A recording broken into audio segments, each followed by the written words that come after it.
Field marshal Syed Asim Munir کی ایرانی صدر مسعود پزشکیان سے ملاقات۔ ایران امریکہ تنازع، مشرق وسطی میں کشیدگی میں کمی، آبنائے ہرمز دوبارہ کھولنے کے اقدامات پر تبادلہ خیال۔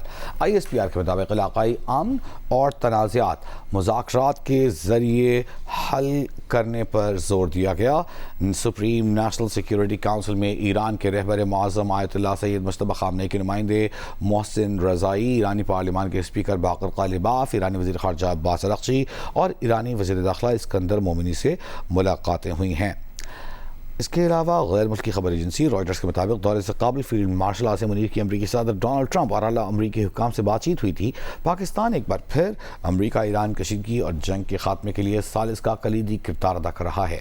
امریکی جریدے بلومبرگ کے مطابق دورے کا بنیادی مقصد واشنگٹن اور تہران کے درمیان تعطل کا شکار مذاکرات کو دوبارہ پٹری پر لانا تھا۔ تنازع اور آبنائے ہرمز کی صورتحال کے باعث عالمی توانائی کی سپلائی اور تیل کی ترسیل متاثر ہونے کا خدشہ ہے۔ فیلڈ مارشل عاصم منیر کے دورہ ایران کی عالمی میڈیا پر بھرپور کوریج کی گئی۔ رائٹرز اور بلومبرگ نے فیلڈ مارشل عاصم منیر کے دورہ تہران کو خطے میں سفارتی ڈیڈ لاک توڑنے اور کشیدگی میں کمی کے لیے انتہائی اہمیت کا حامل قرار دیا۔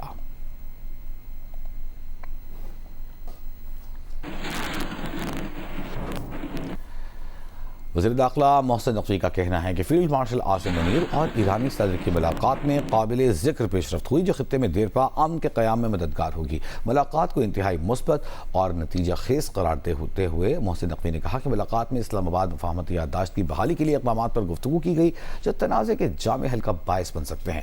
ایرانی صدر نے فیلڈ مارشل سے ملاقات میں اپنی حکومت کا موقف اور خدشات کھل کر بیان کیے۔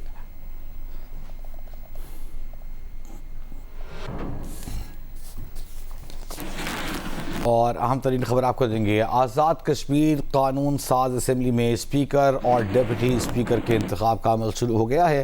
آزاد کشمیر قانون ساز اسمبلی میں اسپیکر کے لیے پولنگ ہوئی جس میں مسلم لیگ نون کے طارق فاروق 32 ووٹ لے کر اسپیکر منتخب ہو گئے ہیں۔ پاکستان پیپلز پارٹی کے چودھری قاسم مجید 14 ووٹ حاصل کر سکے ہیں۔ ڈپٹی اسپیکر کے لیے اس وقت پولنگ جاری ہے۔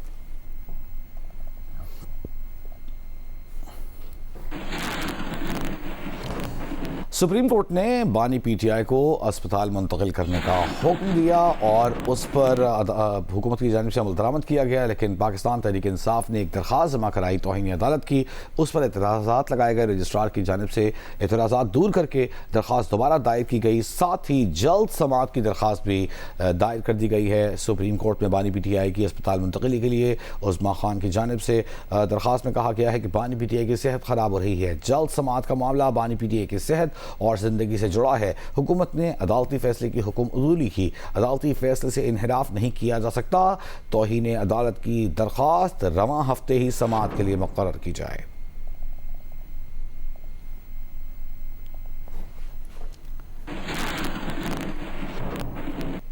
سپریم کورٹ میں عظمیٰ خان کی پہلے سے دائر توہین عدالت کی درخواست کو نمبر الاٹ کر دیا گیا ہے۔ Chairman P T I barrister Gohar نے بتایا کہ بینچ آج ہی تشکیل دیا جائے تاکہ پرسوں سماعت ہو سکے۔ بانی پی ٹی آئی کی صحت بہت ضروری ہے۔ سپریم کورٹ کے حکم کے مطابق ان کے فیملی ممبرز سے ان کی ملاقات بھی ضروری ہے۔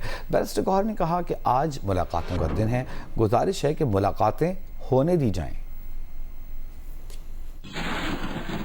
ہم نے سپریم کورٹ میں جو کنٹمپٹ کی پٹیشن لگائی ہے اور ہم یہ چاہ رہے ہیں کہ سپریم کورٹ کے 18 اگست کا آرڈر جو امپلیمنٹ ہونا تھا، جو نہیں ہوا، جو وائلیٹ ہوا، وہ ابھی بھی امپلیمنٹ ہونا ہے۔ اس کی امپلیمنٹیشن کے لیے ہم نے درخواست لگائی ہے۔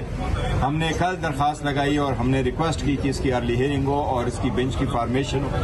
آج ہمیں یہ بتایا گیا، رجسٹرار صاحب کو میں نے فون کیا تھا، میں تھینک فل ہوں رجسٹرار صاحب کا، وہ فیسیلیٹیشن سینٹر خود آئے، میری ان سے ملاقات ہوئی۔ انہوں نے ہمیں یہ کہا ہے کہ آفس نے اس پہ ایک آبجیکشن لگایا ہمارے اپلیکیشن پہ کہ نوٹس جا چکا ہے لیکن اسٹیٹمنٹ آف ایلیگیشن کنٹمنر کو نہیں جا چکا ہے، وہ فائل ہمیں واپس کی جا رہی ہے۔ جو بھی ہے اینی وے وہ ہم آج فلفل کر دیں گے، دوبارہ فائل کریں گے اور انشاءاللہ تعالی آج اس کو نمبر الاٹ ہو جائے گا۔ ہم نے درخواست کی ہے کہ اس کی بینچ فارمیشن پہ اور اس کی ارلی ہیئرنگ پہ اور اس کے لیے سیم بینچ کی کنسٹیٹیوشن آج ہی ہو جائے تاکہ پرسوں اس کی ہیئرنگ ہو جائے۔ اگر کل چھٹی ہے